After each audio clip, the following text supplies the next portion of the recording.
शेतकरी मित्रांनो, कापसाला फुलं लागले असतील आणि त्याच्यामध्ये जर अशा प्रमाणात फुलं असतील तर काही चिंता नाही. परंतु जर त्या ठिकाणी डोमकळी म्हणजे फूल वरून बंद असेल तर त्या ठिकाणी आपल्याला फवारणी करणं हे महत्त्वाचं आहे.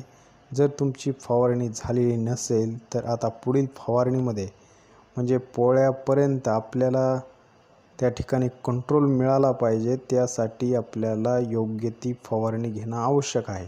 तर अशा पद्धतीमध्ये अशा परिस्थितीमध्ये आपल्याला कोणती फवारणी घ्यायची आहे ते आपण या व्हिडिओमध्ये बघणार आहोत. तर नमस्कार शेतकरी मित्रांनो, आपला कापूस आता या ठिकाणी फुलं लागण्यास बऱ्याच ठिकाणी सुरुवात झालेली आहे. बऱ्याच शेतकऱ्यांचा कापूस 55 दिवसाच्या पुढं या ठिकाणी गेलेला आहे. तर अशा परिस्थितीमध्ये आपल्याला अळीनाशक हे या ठिकाणी घ्यायचं आहे.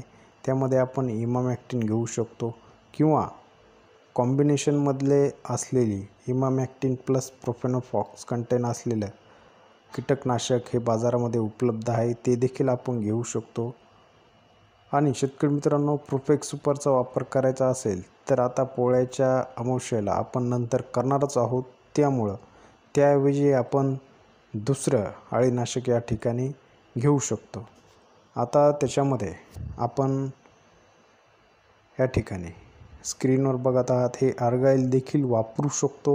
याचे देखील आपल्याला अळी प्लस पांढरी माशीसाठी नियंत्रण हे होणार आहे.